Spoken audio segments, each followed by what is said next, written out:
Hello, everybody. It's me, Ross, and welcome back to another edition of the Kings of Anglia Fan Social, your fourth serving of the Kings of Anglia podcast. This week, we are treating you like queens, like kings. Hope you enjoy as ever. This week, I'm joined by Dazza, Mark Beck, good old Liam from Crewe, and Brad as we talk all things town. Dazza, welcome back to the show, my friend. How are you? I saw you on Morecambe. You had 2 pies. How were they? Hello, everyone. Good to see you again, Ross. The pies were a bit of a letdown, to be honest. I had got really quite excited. I read all the stuff before, all the away guides, where to park and all that, and then out sprung award-winning pies. So there was talk of apple pies as well as savoury. So that's why I got in my head I'm going to have 2 pies. So the chicken leek and ham was good. And then Liam went to the queue and got me a meat and potato, which we both had, and was just basically potato pie. So, that wasn't very good. So, and no apple pie. That was just a mythical lie. So, bit of a disappointment, but, it's not like I go to games for just the food or anything. It's all about the football. Yeah, sometimes the food is actually better than the football on the pitch, but yeah. Was it Sheffield? Yeah, definitely. Mark Beck, welcome back to the show. I nicked one of your scampi in the away day pub. Sorry about that. How are you? You did. Yeah, I'm good. I forgive you. I did let you have it, but no. Did you say it's your 4th instalment of the Kings of Anglia podcast this week? You're gonna have to start charging for that, I think. I know, yeah. I know. Good value for money, I think. Anyway, but no, I'm good, mate. I finally got back from Morecambe. I didn't think it was going to happen because we had a bit of an issue on the way home on the old Blue Action coach. We had a tyre blowout, which was quite interesting, a little bit scary. I chose its moment to do it just after we'd gone past the service exit, which was bloody-tastic. But looking forward to unpacking all the Ipswich Town news that's been going on for the last the whole month really, but this week alone as well.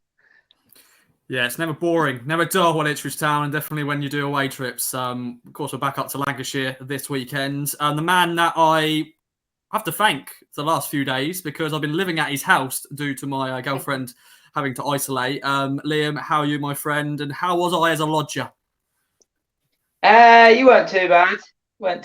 Although I've had to hoover the place up with some of the stuff on the floor. So just standard. Lots of tissues. No. Luckily, not that. You better not. Not on my couch. But no, it was fine. It was actually quite nice. It was. We had good pancakes on Tuesday, which was good, even though the first set was a bit anemic. Yeah, my fault. The first set were not good, but the second one was top notch. So thanks for that, Liam. And we'll of course digest. Well, I keep saying digest. I don't know why. Just the word I'm using at the moment. But the final man that is joining us this week is Brad, who's just hanging on there with his internet. Hopefully, you're going to stay with us for the full show. How are you, my friend? It's been a while. It's always good to see you. Yes, thank you. Hopefully, I will be here for a while, and hopefully I'm not too delayed. Yes, that's good to be back. March already, which is good because it means it's no warm up, but that's going to start getting towards those summer months soon, and then you don't have any football, do you? And especially us, we always finish our football in April, unless this year we finish it in May, late May. Yeah. Which will die first, Brad's internet or Ipswich's playoff hopes? Stay tuned. Stay tuned. We've got an hour show. Hope you enjoy it. We're going to start off with looking back at the month of February, and definitely the last week, because I think last week was the week where we were going to decide if we can hit that promotion push, because there were 3 winnable games. Burton, Cheltenham, and Morecambe. Of course, we had MK Dons, Doncaster, and Gillingham. So it was on paper, it was a pretty good month in terms of trying to get wins on the board. A lot of clean sheets. We actually got all clean sheets, except for the Morecambe game. But Dazza, how would you reflect on February as a whole? I think you were at one of the games, maybe, or you were at another game. You're amateur. You're muted. You did. I thought you were not an amateur. I wondered what you were going on about. I thought you were just having like abusing him. I don't know. That is embarrassing. I just peek behind the curtain there. Ross secretly abuses us all. I got really I've got really super prepared. So I've got a Word document open on my screen with all my notes in, but then I couldn't see I was on mute. So that was. Can you hear me say amateur? That is really bad. I'm on conference calls all day long for the last 2 years, so that's unacceptable. So what was pretty acceptable though was our performance during February. When you sort of, I know we've had a disappointing week in terms of not beating Cheltenham, not beating Morecambe, but when you look at the whole month, we haven't lost a game. We played 6 games, 3 at home, 3 away, 5 clean sheets, and we've taken on average 2 points a game, which is exactly what we need, for promotion.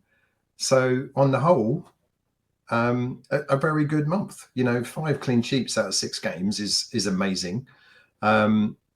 Just unfortunately, our strikers have stopped scoring at the very wrong time, haven't they? I was looking at where our goals had come from in February, and Burns has got 2, and then Chaplin's got 1, Backinson has got 1, and Jackson and Selena, and that's it. So if we can just click and they can just find form and they can knock one in off their arse, then we'll be away. But on the whole,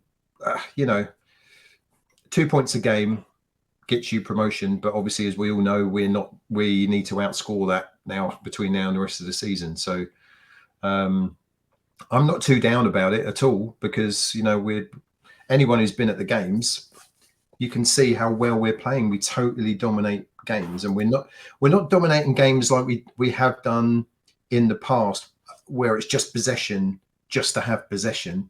We're pulling teams all over the place, left and right and up and down, and we're creating chances, just people aren't scoring. So that's my thoughts on February anyway. It was very good. It was very good. Could have been just amazing if we'd have beaten Cheltenham and Morecambe. Then that would have just been an insane month, really. But on the whole, still very good. Was that so boring that everyone's fallen asleep? No, you froze for a second. I don't know if it's just me, but no, that was me just finishing and giving you I've finished now. You can take over, Ross, as the host. Digest that. That was digest that. I digest that very much so. I don't digest that. I don't know what I'm talking about. Mark, February, a lot of clean sheets, but not many goals. How would you reflect on the month?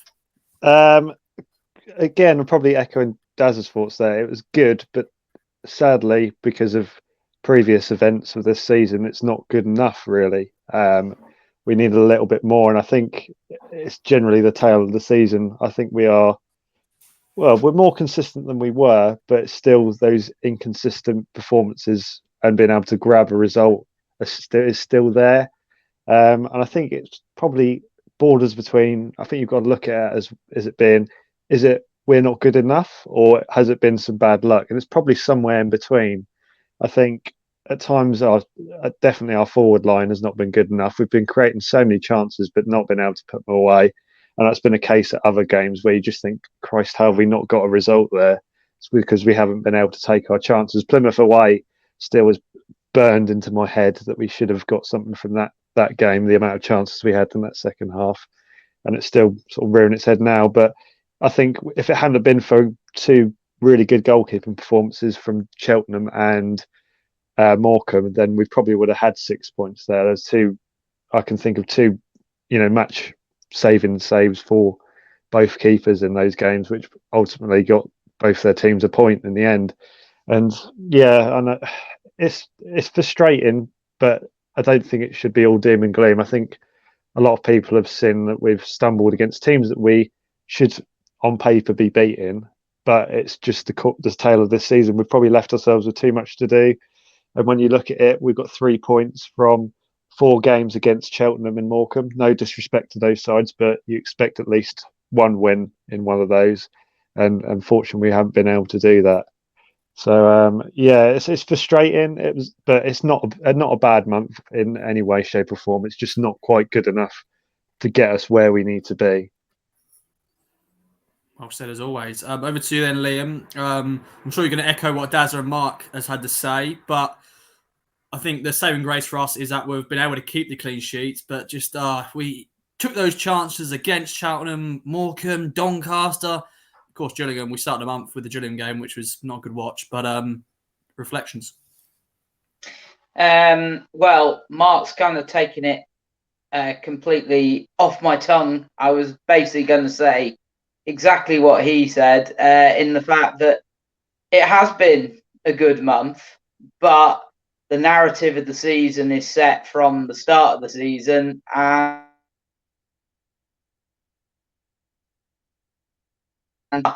I would say we said that we should probably need about 15 point or close to the 15-point mark from the next 5 games after MK Dons, and obviously we've now dropped 2 points in that run. We've still got another 2 games to go in that 5-game run, but it was the frustration is it was 2 games that we dominated from start to finish, and we didn't have the chances. I thought it had all turned with that Gillingham game at the start of the month, because we didn't play well, we didn't create a lot, and Gillingham actually probably were unlucky not to sneak it. They hit the post and put a bit of pressure on the second half, and we came up with a goal and managed to find that moment to win the game.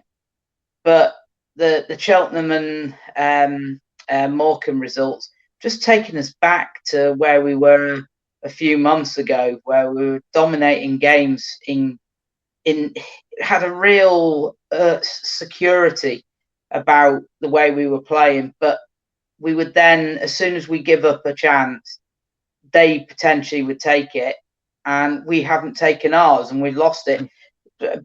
Mark has spoken about Plymouth, but I remember Sunderland, and we dominated that game, especially the first half at Sunderland, and we could have had at least 2 goals in that first half, and we didn't take anything. And then, of course, second half we ended up obviously losing the game. So slightly frustrating, and as Mark says, maybe we've left ourselves a bit too much to do, but we are still on that 2 points in average at the moment. And look, we've got 11 games to go, and we'll talk about it later. It's still, I would say at the moment, it's more mission improbable than mission impossible. Well done, Liam. That was good. Well done. I enjoyed that.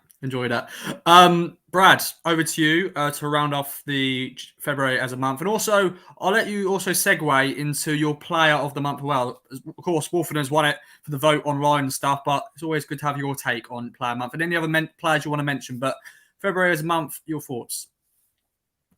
Yeah, well, it was an unbeaten month, so it was a good month, really, wasn't it? All those clean sheets.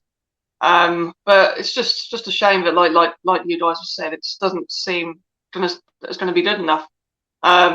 It seems like every time we go on a win and run as such, well, win and run, two wins in a row, we seem to not really get any closer. And then the minute we sort of have a bad result, or like Saturday, we seem to fall right away again. It's just the league is crazy this year. I know we're all looking at that 75-point mark, but for me, it's going to be higher than that. It's going to be 78 probably, because I've looked at the remaining fixtures, and that's going to be expecting the teams above us to go on really poor runs of form for us to be able to get up there. So I know we've got to play a few of them, so hopefully we'll come on to that. Hopefully we will take a few points off them, but we're improving all the time. I think that's the main positive that I'll take from it. When he came in his first game, we beat Wickham, didn't we? And we had a pretty decent January, a couple of losses. and now he's had an unbeaten month in February, and we're improving all the time on the pitch. But my God, if just a few of those chances that we've had over these last couple of games, like big chances, not even like small chances, should be taken at least one of them, and this will be a different story. Us sitting here, we'd be talking about we're going into the weekend with only a couple of points off playoffs, but that is it, isn't it? That's football. So yeah, and I'd say with my player of the month, I'd probably go for Walton because of his clean sheets. I know Wolfenden has played well, he got player of the month, but for me, I think Wolfenden's getting quite a nice ride at the minute. He's in that middle of the back three. He doesn't really ever get challenged as a whole. Stockton couldn't really actually get the ball at the weekend. So I do like Wolfie, but I don't rate him as highly as what people do. I don't see it for me. But yeah, it's got to go to either somebody in that defence or the goalkeeper because of the clean sheet record. The games that I've seen live over the last month, Wolfie is covering for a lot of mistakes from Edmondson. So Edmondson's not in amazing form at the minute, and Wolfie's just been cleaning up and just taking the ball off the attacker's toes when Edmondson's misplaced it. Donasian is class, isn't he? He's absolutely fantastic. But yeah, Wolfie is doing quite a nice little job of like sweeping up after everyone else at the minute as well. What he's Gaza, go ahead. Do you want to? Is Wolfie is your player of the month here? Yeah, I was tossed up between him and Walton really because, like you say, Walton's kept all his clean sheets. On Saturday, I don't think he had to do very much at all. But in the games before then, there's been at least one or two, points winning saves that he's made, and that's what goalkeepers do. They're good goalkeepers anyway. So. Yeah, no, he's fantastic. I'm got a bit of man crush on Christian Walton actually. If I'm brave enough, I'm going to hang around after the game on Saturday and see if I can get a selfie with him. But he's good friends of Mike. I don't know. They've got a little friendship going. I don't know how it sparked. But I think they do. I mean, understandably, but I think they've. I think he recognised him from taking the pictures, he said Walton's stopped to talk to him during when he's warming up sometimes. So also a bit weird. So yeah, there might be an inroad there for you. I'll speak to Mike. Ooh, better do me hair. Get ready. Mike can take the picture for you. There we go. There you go. Yeah, that's a double bonus. Your own photographer. Mark, are you going to chuck in another name, or are you going to follow? I think Brad and Daz have summed it up quite well. You can't really argue against 5 clean sheets. Yes, some of the teams haven't been particularly potent going forward, but they've still looked rock solid and really sort of enabled us to have a good foothold in the game and not really had anything to worry about. I think Walton has definitely got a foot in the race. I know obviously the race is already won, but I think Walton definitely had a shout. I think MK Dons, he was pivotal in us getting that point there. A game where I don't think either team really looked like winning, but MK had the better chances and he was actually forced to make some really good saves in that game. And like Daz has said, that's exactly what you want from a keeper, especially when you are expected to be the team that's always going to be playing on the front foot and have most of the ball. There's going to be times where teams will break and get that one chance to steal a result, and that's where you need your goalkeeper to come up trumps. And I think that's probably where Ladke at the start of the season was struggling, whereas we're probably in the same position where we were pretty much dominating teams as well, but we were so open at the back. And sadly for Ladke, sometimes he was left exposed and other times he didn't cover himself in any glory, and ultimately that's what lost us a lot of points at the start of the season. But I'd probably have to say Wolfenden as well. As much as I love Fridge, he's probably not had his best, probably not the best year start to the year. I think his best form was probably before Christmas. Maybe he's had a little bit too much turkey or whatnot. But the games have become thick and fast. He obviously started with injury, then was seemingly, he was undroppable and had been tremendous. He probably has caught up with him a little bit. But no, I think Wolfenden has been a great sort of shield for both sides. I think Donatian as well as needed Wolfenden to step in at times, and he's done that really, really well. Well said. And Liam, I already know who you're going to pick, but do you want to chuck any other names out there as well? It's really difficult, really, because I think you can only really look at anyone in that back five. To be honest, you can't really look anywhere else in the pitch. We've spoken about our slight troubles all of a sudden with scoring goals, so and the fact that we've had so many clean sheets, it was always going to be someone from there. I think Wolfie's been brilliant this month, as people have said. He's covered a lot of mistakes made by mainly Fridge, but a few others. I mean, Donatian made a slight error on Saturday, I remember at one point, and Wolfie was there to clean it up.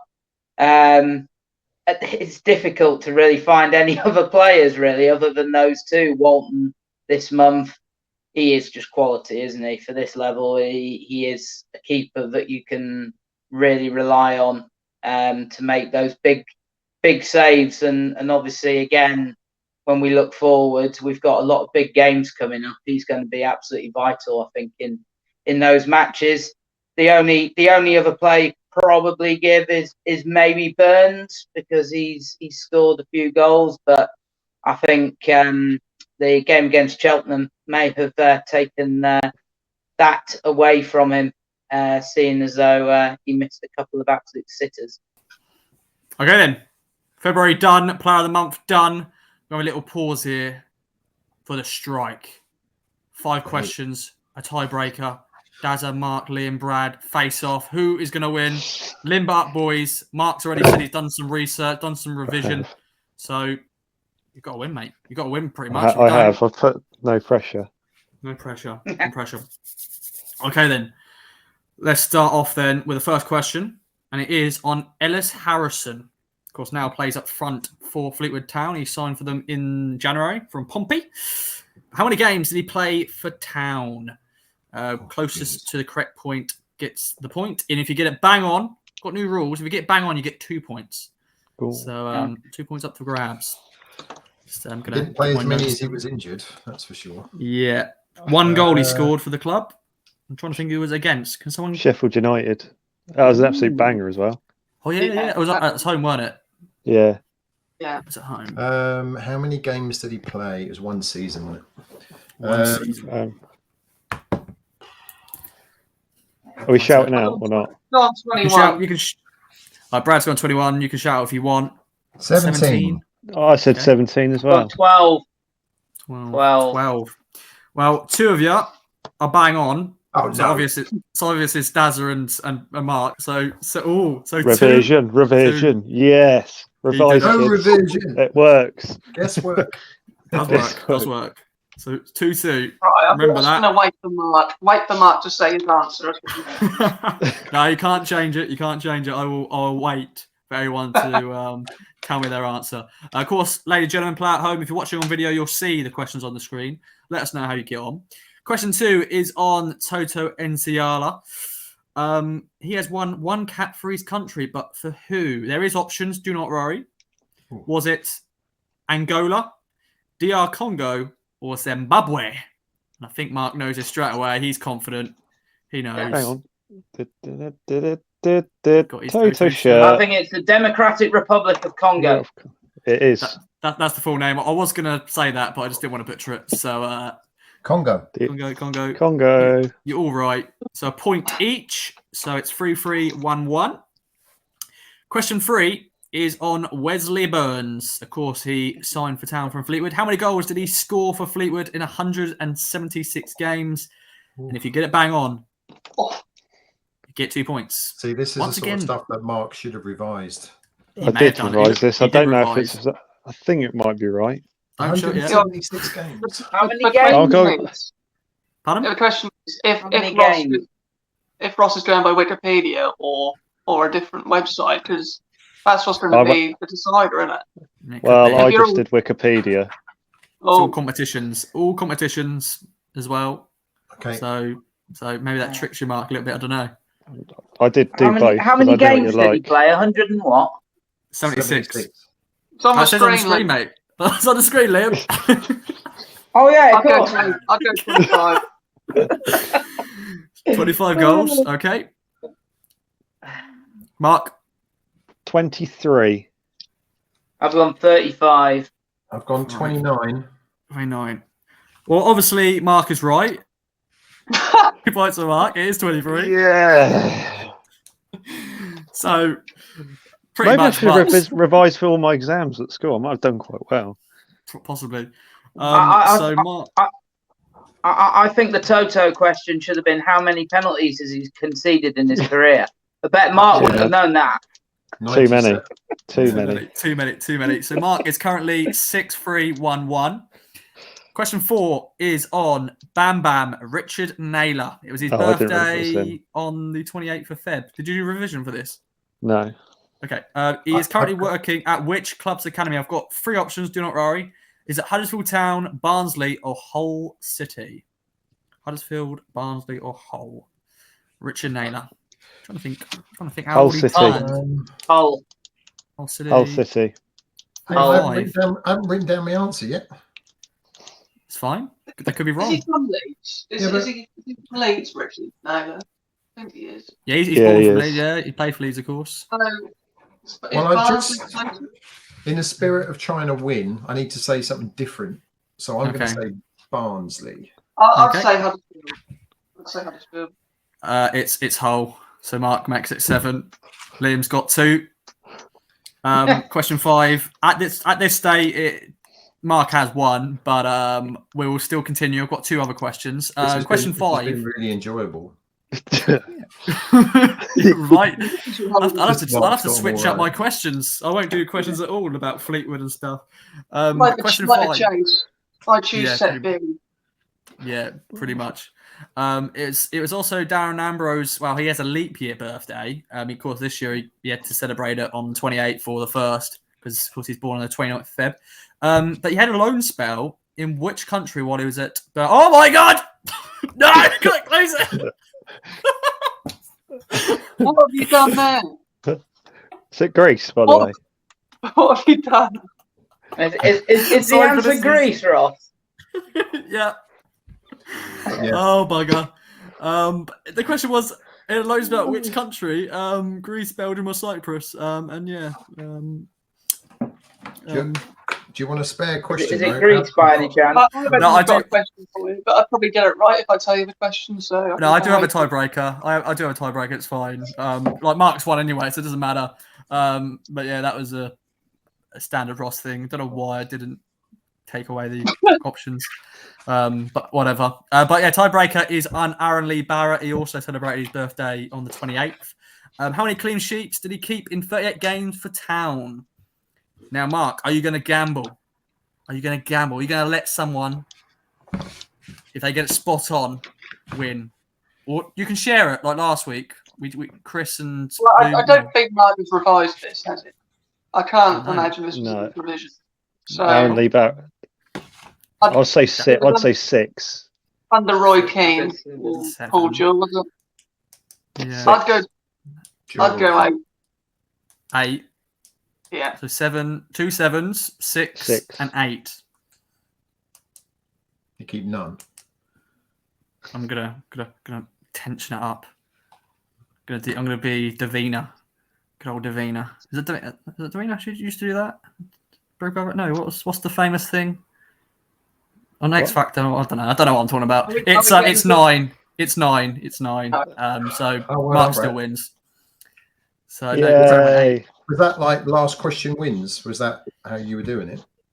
no, whoever Winner Mark takes all. If you Mark got gambled, it spot on, you win. you win. Yeah. But, no one got it. Brad was close. He was so close. Well done, Mark. Very impressive. Well done. Revision. It is revision. So for future reference, I will have to not do questions on the team. I also revised the capacity of Fleetwood's ground, which I think was 5,237. Right. Mhm. I mean, that sounds impressive, but I could be making that up for you now. Right. There's like 160 away fans in the end terrace. See, there you go. See, that's Yeah. just knowledge. Wow. That's not even revision. Yeah. I should What have else said, did I look up? when Joe- was the stadium built or something? Joe Garner's goals for us. I think he got Yeah, 10. Yeah. and they sell Holland's pies at Fleetwood.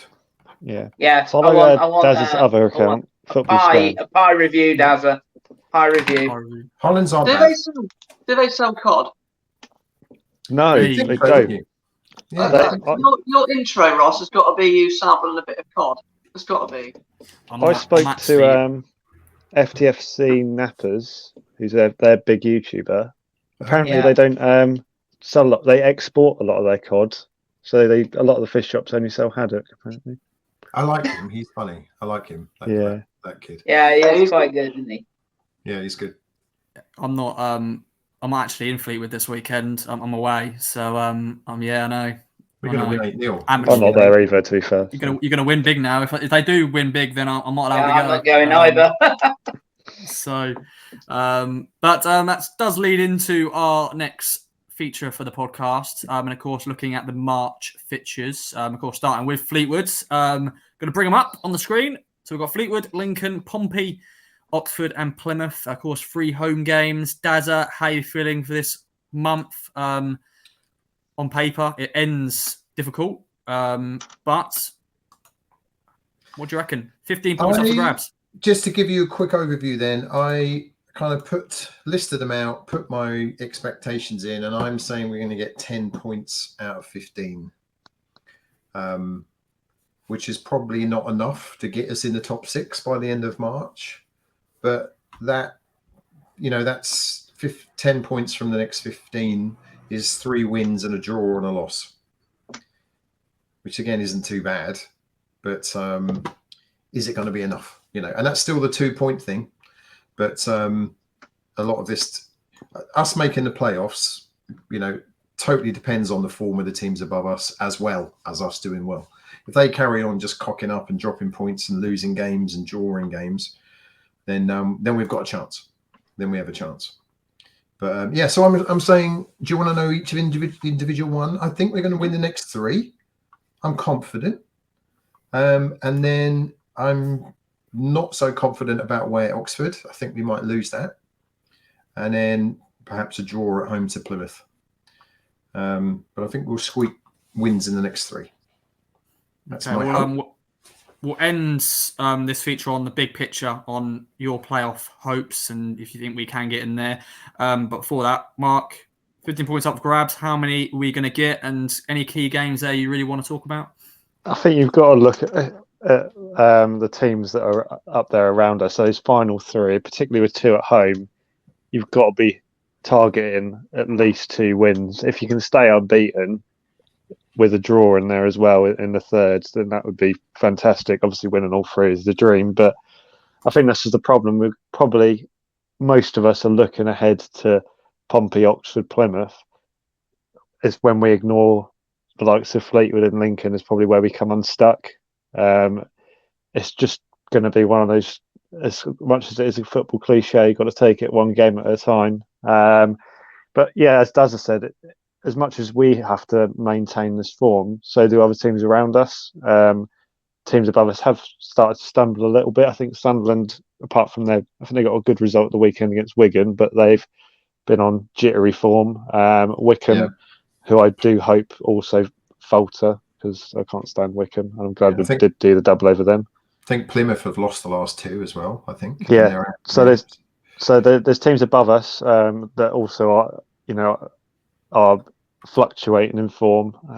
Sheffield Wednesday are probably the most informed team up there that we've got to worry about, I'd say, who are directly competing with us. There's obviously teams above them who are out of the way. We need to just focus on trying as much as we can to get 6th. But I'd probably go Dazza. I think it'd be unrealistic to go for another fully unbeaten month. We are a League One club. We are going to have a bad day at the office at some point. But we also probably are, I think, between now and the end of the season, we are probably going to see another 4-goal victory or more. I think we've got that in our locker. I'd love to see it against Oxford because Cole Robinson's a dirty scouser. or I'd like to see it against Pompey, because that's probably, as much as it is a different manager, it's probably my favourite game of the season, that Pompey away game. I'd love to see it happen again. But no, I'll probably go along with Dazza, probably 10. Anything better than 10, I think, is a dream, really. Definitely. And Liam, my big thing is we need to win against Fleetwood, because at the moment we've got back-to-back draws. So we need to get back to winning ways, really. How many points do you reckon we can get in March?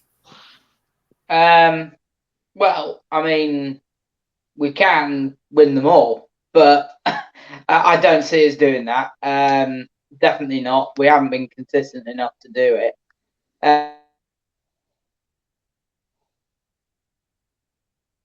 Games and how sure that we win, or we at least get 4 points out of those first 2 matches, if not 6. I have a sneaking suspicion, though, that we might struggle at Fleetwood, because the pitch, from what I've seen, looks absolutely dire. And I know Stu's mentioned about Morecambe's pitch wasn't great.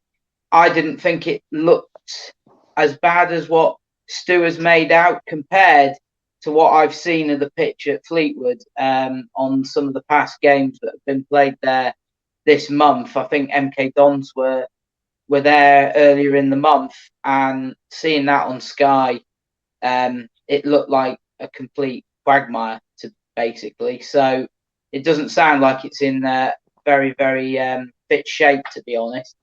So it is definitely a place I could probably see as not getting a result. But I think that we could go unbeaten.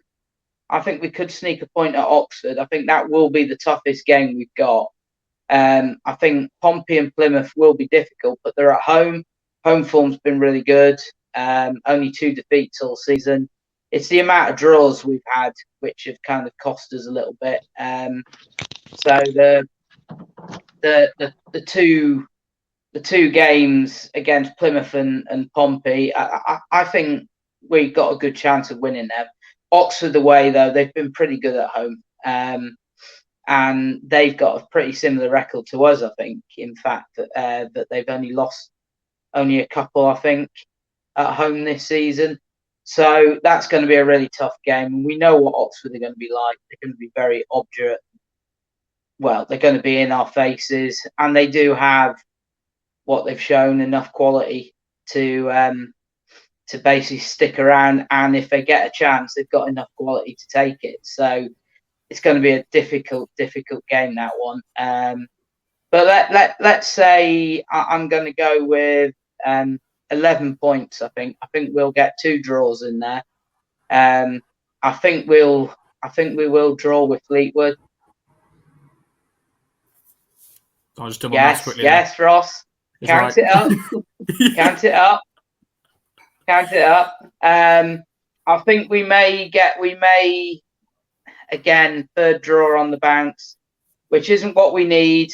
But I just have a feeling, because I said that about Morecambe last month.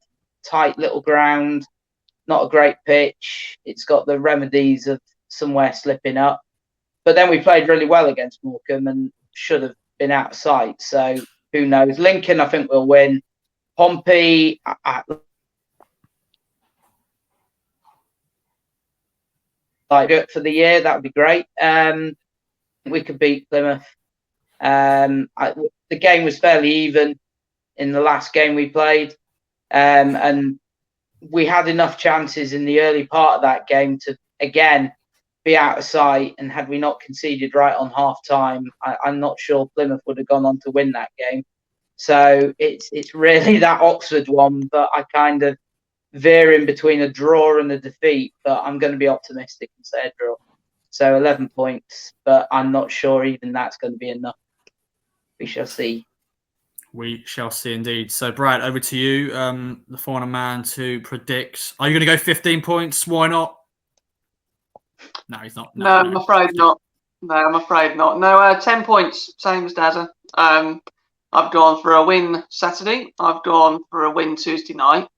Draw against Pompey, Oxford loss, and Plymouth win. I think if we're going to do it now, you've got to start going for like 3 in a row, and we haven't done it all season. We've only run 2 in a row a few times, haven't we? I don't really see us going on and winning 3 in a row now in any sort of sequence of games. We're getting better, and I think we're going to get even better, but we're just not there yet. It's just not our time. But so sorry to put it down on the podcast, but yeah. It's fine, mate. It's fine. I just think it's just slightly out of reach, but still, it does keep up the 2 points per game. With it being 10 points, but I that's that terrible start we had into that terrible start where we were third bottom, 3 points from 7 games or something. Just that's killed us. So yeah, I think it'd be interesting. Let's say we win the next 3 games and we get 9 points, and the teams above us don't do so well, and we close it to like 2 points or 1 point or something. I think then that we'll then see how big the balls are on our players. You know, are they going to like take that opportunity and take that pressure and go to the next game and win, or like we have done so many times in the past, are they going to like choke? Do you think that's what's happened? Do you think that's crept in the last couple of games where we have got closer to the playoffs, where that pressure has just suddenly sort of been on the players, where actually we could do this, and it's just sort of like put it on their shoulders a little bit more. Yeah, I mean, they don't look like they're playing like that. You know, certainly at Morecambe on Saturday, it didn't look nervy or anything. It was just, you know, Bond. I saw the replay, blunt, isn't it? It's just blunt up front. Yeah. Well, they're already playing in McKenna's image. It's a lack of the clinical edge. Yeah, they're already so calm, and they play at their heads, don't they? They're already in McKenna's image, but it's just got to finish them chances. Firing blanks. I think the positive, though, those last 3 games are tough, and they are tough, but I could see us winning those 3 games if we carry on performing the way we're playing. We just got to find someone who, as Daz has said earlier on, just got to get it off someone's backside and into the goal, and just somehow get a goal from somewhere. But you just don't know where it's coming from at the moment. I mean, Burns has been scoring goals. It literally needs to hit Bond's backside, doesn't it, to go in, because he couldn't get any closer to the goal. He missed that sitter on Saturday, which I'm still just can't. I just still can't get out of my head. All he has to do is lift that, and he scored, and he's just no composure. I think the header looked easier. I mean, we were down the other end, so you can never tell the angles and how far out and stuff, can you, when you're at the other end? But watch it on the replay. He just had to hit the target, and he puts it wide. So you never know. It might all click, and hopefully it does all sort of click on Saturday, and every cross finds someone's foot. You know, someone heads it in. We might. I hope you're all sitting. We might even score from a corner. You never know. Have we scored from one this season? I feel like we have. Actually, yes, we have. Bond Shrewsbury. Yeah, but that must be one of the only ones. Bond scored a header, didn't he? At home. I can't remember who it was against, but a big kind of glancing towering header. It was Shrewsbury, wasn't it? Yeah. But the rest of our corners are poor. Dreadful. Yeah. Dreadful. But I mean, positively, I mean, it's all this narrative again of the start of the season. If we don't go up this season, but we carry on playing the way we are, we're going to be in great shape going into next season. I'd like to see what our chances are going into the start of next season. If we add a few extra pieces to the jigsaw, I can imagine that we'll be sitting and having a different conversation at this time next season. Because I think I was just going to say, I haven't seen the table. I know it looked very impressive.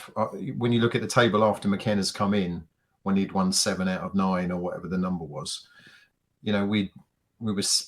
I don't think we ever got to first, but we were second or third in the form table over, you know, a good amount of games. And like Liam said, if this all kicks off from next season, I mean, and how good is McKenna? How good is he? I was really hopeful and excited when he joined, but I didn't expect him to be this good. It's just so good to. I watch all his interviews before the match, after the game. I always learn something about what he's seen in the game and what we had to change and why he changed this. And I can't remember the last not time we had habits. someone. Was it habits, attitude, and culture? Was that what Cook used to say?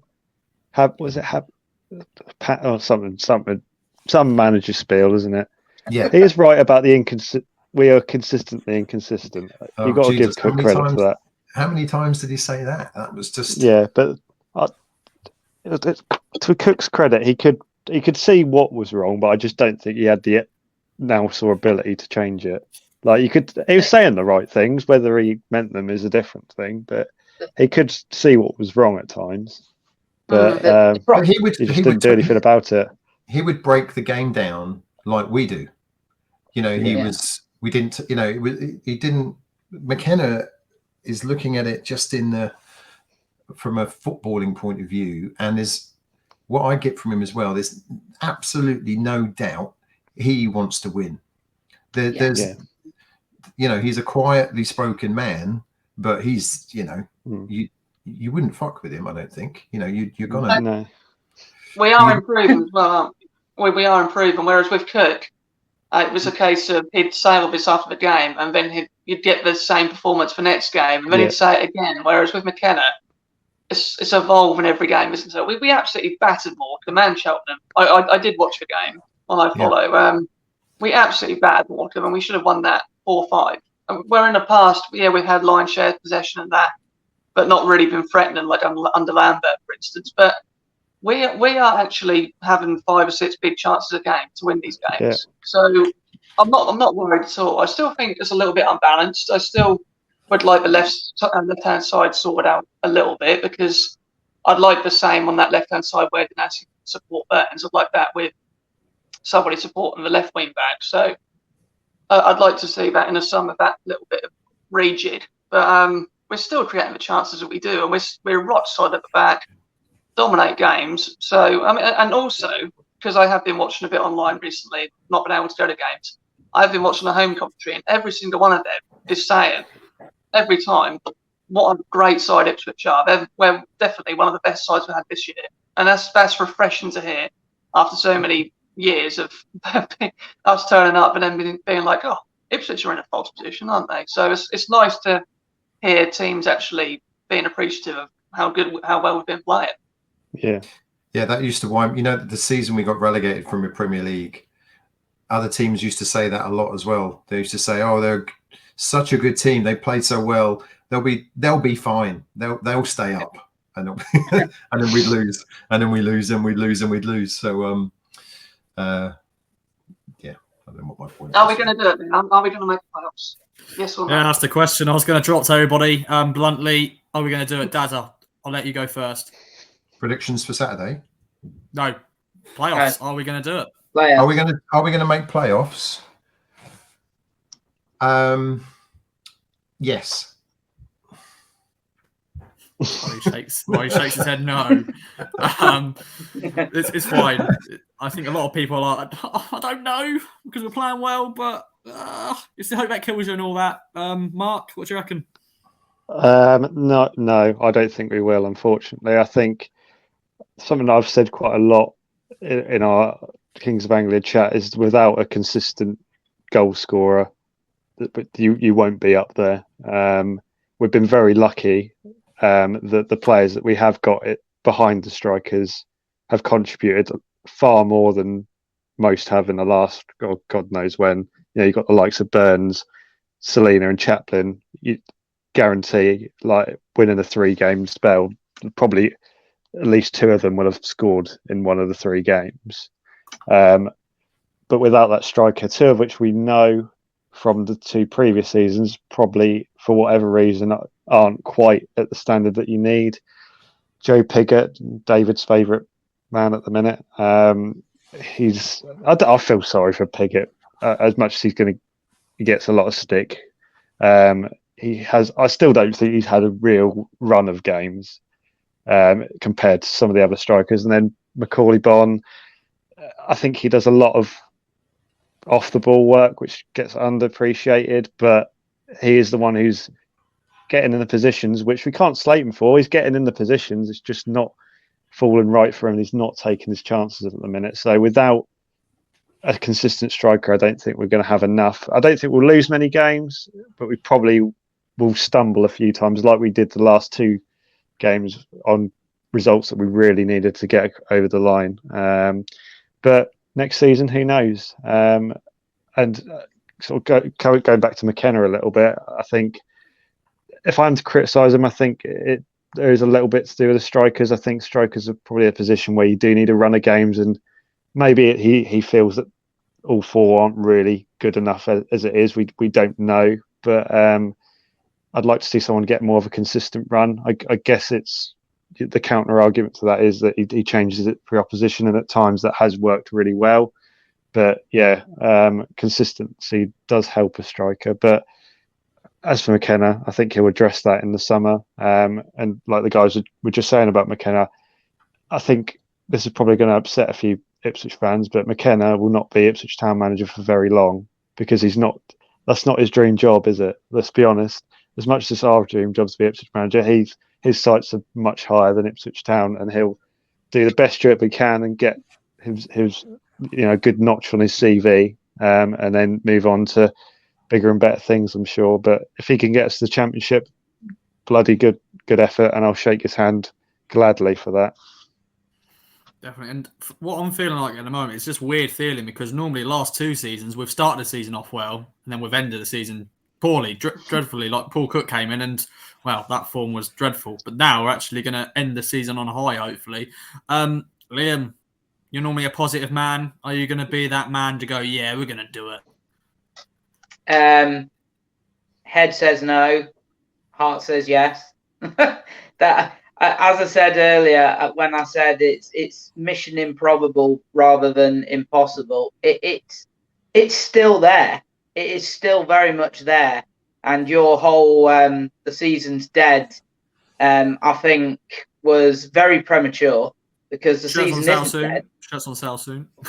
The season isn't dead, but I just think we probably have left ourselves a little bit too much to do. So although I'm still being optimistic that we will take our place in those 4 teams in May and hopefully get to Wembley on the 21st of May, I think we might just miss out. But we shall see. But with McKenna, I think he's been brilliant. The tactical flexibility is what I like about him. And we were talking about Cook earlier. Cook knew what the problems were, but he's so wedded to that formation, but he wouldn't change it. And even when he didn't have the personnel to play it properly, it still had to be that formation. It was my way or the highway, basically. Whereas McKenna, okay, he hasn't changed things yet. He hasn't played a huge amount different from the 3 at the back since he's come in, but I can imagine that he is looking at other ways of playing. But like Mark says, I think a lack of a striker who's in good form or who we can rely on to get goals is going to be the issue. I don't like Norwood playing on the left. He has to play down the centre for me. And if you're going to play with Bon and you're going to play this kind of 3 up front, I think Bon has to play that role on the left because I think he's better in the channels compared to Norwood, who I think is more of that central player. Otherwise, you play Jackson. But I didn't agree with Jackson starting against Cheltenham as the lone striker. I didn't think that was the right move. I think he should have played after his great performance against Burton, but we should have had a central striker playing and Jackson playing off the left as he did against Burton. May not have got as much space as he did against Burton, but playing him as the lone striker when there was no space was like, well, it was difficult for him to get into the game. And he won quite a few flick-ons, to be fair, but there's no one with his attribute of pace to run in behind. So it's so that was a slight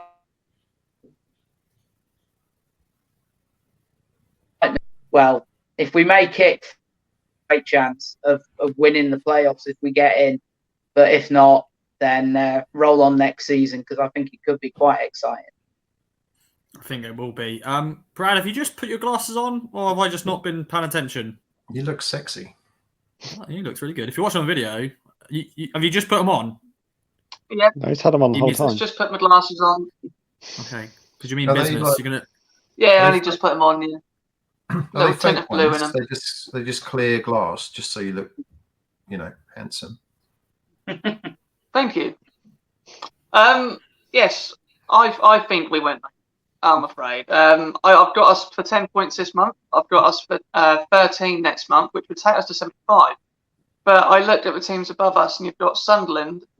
If we're going to say that someone needs to get 74 so we can get 75, well, they've got to get 15 from 11, and they've got a pretty easy run in. You've got Sheffield Wednesday, who've got 2 games in hand, so you're going to ask them to get 13 from 12. You got Plymouth, you got Wickham in the way as well. I think that's just too much traffic. I think it was like if there was a 1-horse race, and a bit like Man City and Liverpool in the Premier League at the minute, where Liverpool are getting closer, and it puts the pressure on the next game sort of thing for the next team. But there's 4 teams in this, which I just think it's too much traffic. So it's asking a lot from those teams to go on poor runs of form, and for us to take, well, what I've worked out, 23 from the last, 11 games. So I just think it's a stretch too far. But I like it. We're like I say, I keep saying we are improving, and just if we can keep improving until the end of the season, I'll be a happy man. I mean, we move the ball so quickly. It really is enjoyable watching us at the minute. I mean, I hark back because I'm sort of comparing possession-based football to Lambert days, where we'd move the ball so slowly around the back, it would just stay at the back for about a minute before it actually got out. Whereas you watch us now, and it's bang, bang, bang, and into the midfield, into the wing backs, into the striker. We move the ball quickly now, and little subtle things like Morsey being slightly further ahead of Evans or whoever's playing that position has just released Morsey. It's unbelievable how much of a better player Morsey looks under McKenna as opposed to the bloke who brought him in. So it's all very positive. I'm a very positive man, but I just think there's just too much in the way. But God, if we finish the season 75 points and he's had 2 points per game since he's come in, I think we'll all be happy with that. I think we shall, and hopefully our strikers score goals by the end of the season. If not, then new strike force, please. Liam, I saw your hand up. Did you want to add anything? No, I was only saying I put my finger up for one, because Sheffield Wednesday have only got 1 game left because they played on Tuesday, so they've only got 1 game left in hand. Just me being pedantic. Okay, it's fine. Okay, then we're going to end the pods with your prediction for Fleetwood this weekend. Dazza, you and Mark are battling out at the moment for the top spot. You got to say your prediction first before Mark. So, what are you going for? I don't know at the minute. I looked at their form, and they haven't won a lot of games, but they haven't lost a lot either. They've been drawing a lot of games, Fleetwood. And in the last 5 games, they've only had 1 home game. All 4 of them have been away, which is never easy for a small club like them. And they drew their home game.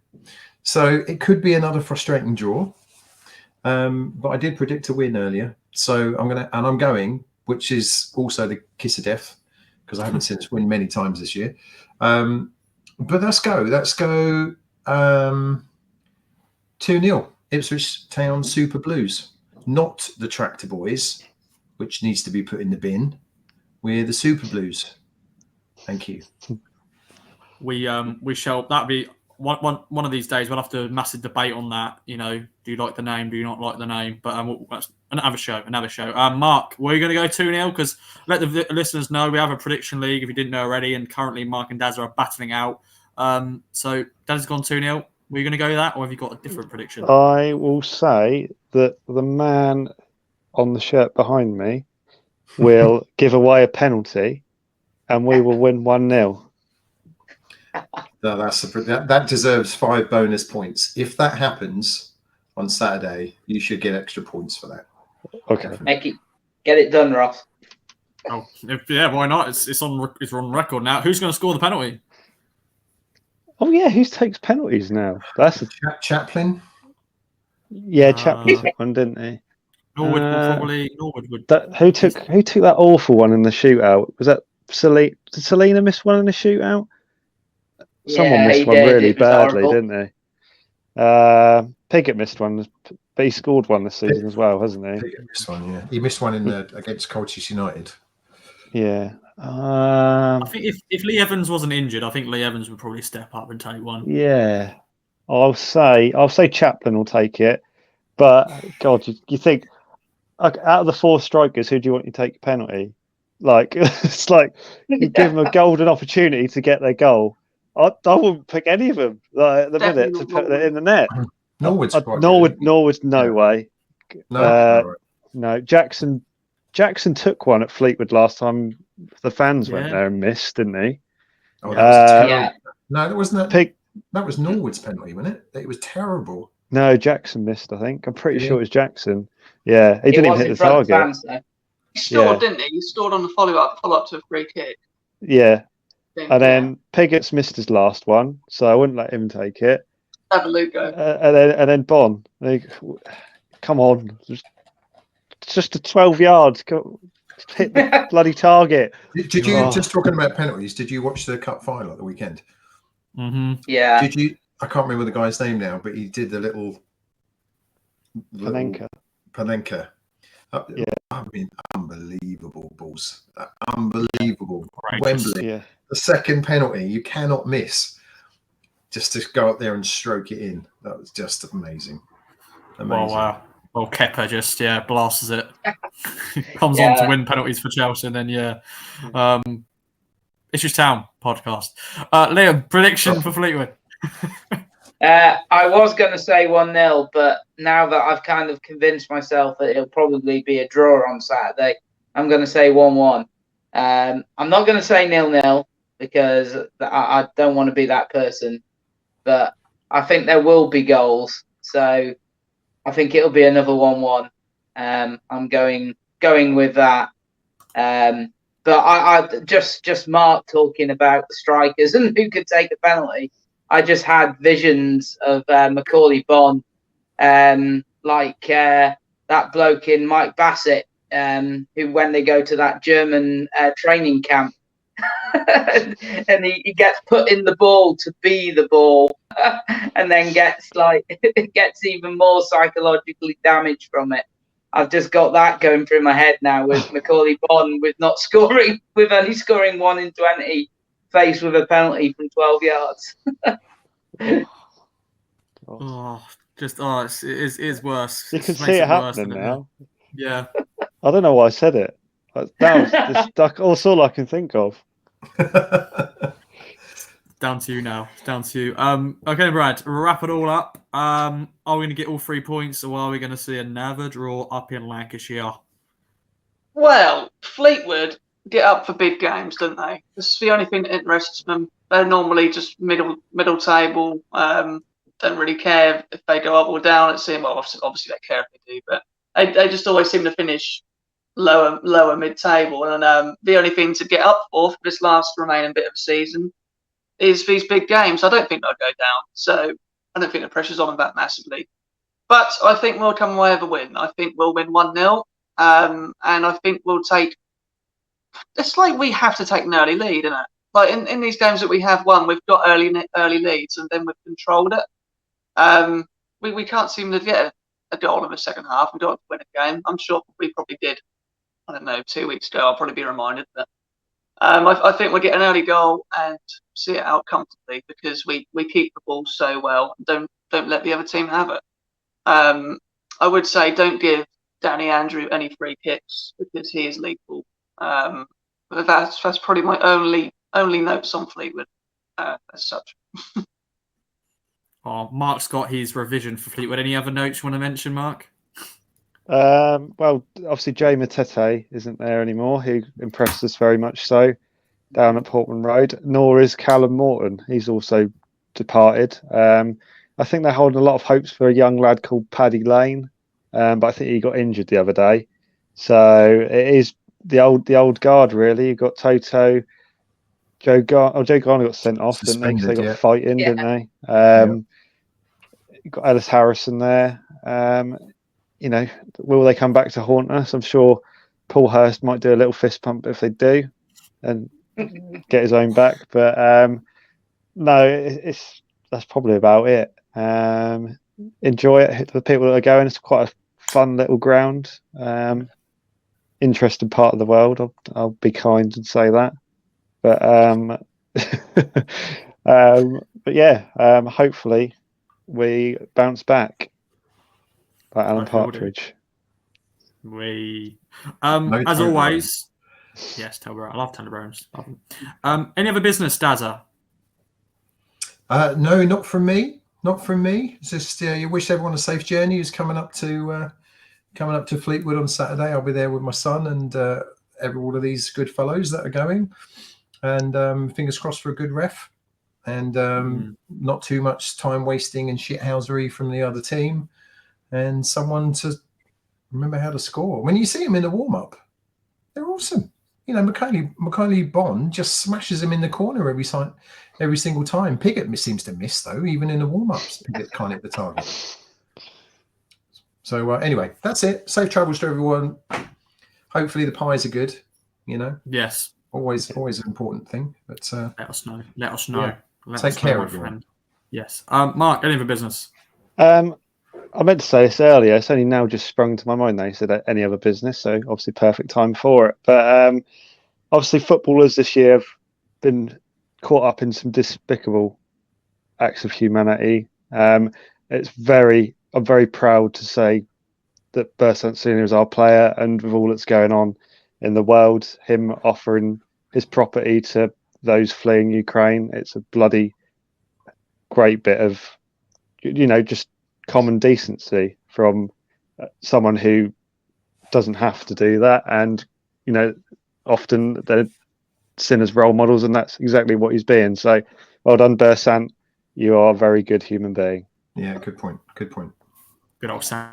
Liam, any other business? Question to Dazza, who was giving me a little history lesson about his trainers on Saturday. Are you going to be wearing the trainers to Fleetwood, because you haven't got a win with them on yet? Well, I'm going to persevere, but I have committed that if we lose, I'll burn them. So, which will be a bit of a waste of some Adidas Superstars, basically, is what I bought in Ipswich blue and white. And but I've worn them to 3 games now since Christmas, and we've drawn 2 and lost 1, I think, or lost 2 and drawn 1 or something. So haven't seen us winning them yet. So it could be the shoes, or it could be the players. So we'll take one out of the equation. Yeah. I mean, I do hold a lot of weight in superstition and stuff. So I have lucky socks and different coloured pants and everything. I have a proper uniform that I wear for games. So I'm very anal. I'm the same as you, Dazza. You say again? Yeah, I'm the same as you. Yeah, I actually have lucky pants, which have now got holes in, but I wear underneath another pair of pants. So that is interesting. It's important. It's important. They need the skits. So they need the skin contact. If they don't have the skin contact, there's no power. They're not lucky. They're not lucky. Yeah, that'd be interesting to hear what from in the comments on YouTube. That's what YouTubers say, right? Leave your comments below. Tell us what your superstitions are before the game. Yeah, we'd love to hear them. We read them all. Yeah, we do. And Brad, you chucked in there, but any other business from you? My superstition is a hot dog from a hot sausage company every time I go to Ipswich before a game, and also I feel that we should sign Macaulay Bond 100%. I've seen a lot of talk about not being keen on signing him. I know we want him to score goals, I know we do, but like Marcus said, he keeps getting in those positions, and the chance that he had at Morecambe he peels off his man there, and he makes that chance happen. And he's such a bloody good player. Link wise, he's better than any other player in that position in our squad. He just needs goals, and I think if you get him here in the summer and you get him settled and you get him happy, because he's probably still got on his mind that he's going back to PPR in the summer and he doesn't really know where he's going to be. So I really do want us to sign him and have another striker come in with him who can take the burden off him.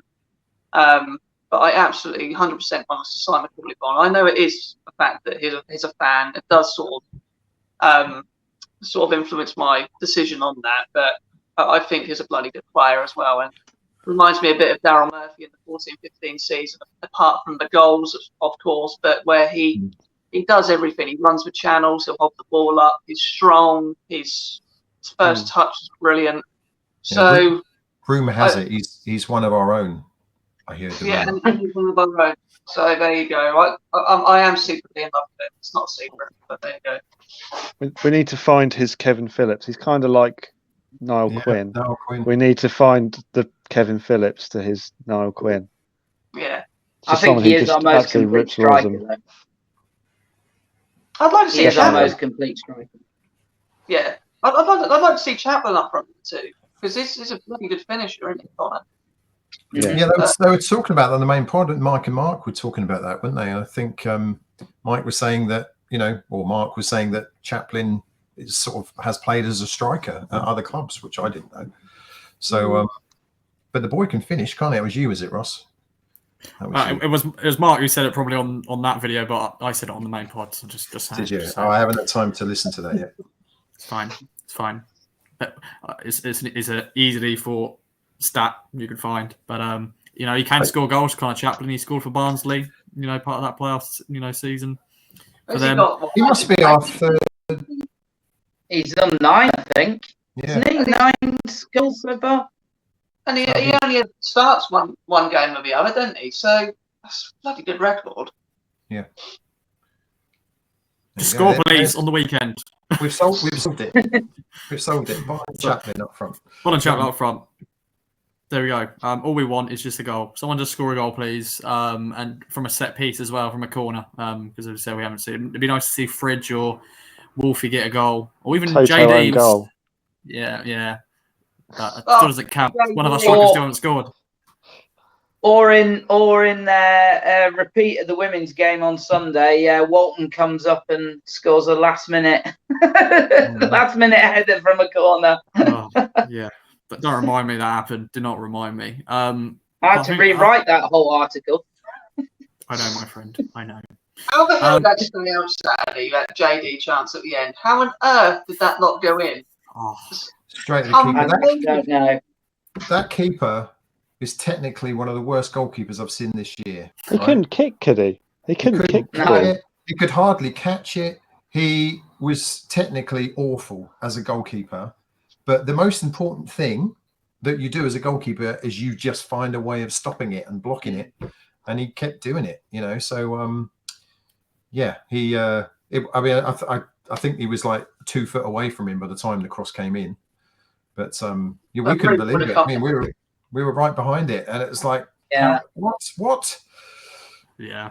Well, hopefully the Fleetwood keeper won't have a game of his life too going into this game. But anyway, Deza, Mark, Liam, Brad, it's been a pleasure as always. Hope everybody's enjoyed listening. Of course, we've got to shout out our sponsors at Manscaped. Use the code KOA. You've got 20% off and free delivery at manscaped.com. Say trip if you're heading to Fleetwood this weekend. If you're listening right now on your way to Fleetwood, hope you're having a good trip. Of course, follow the game with Andy and Stu on our website. And of course, we'll bring you more podcasts, more videos, and all that sort of stuff. So, I'm going to shut up now. And goodbye for now. Bye.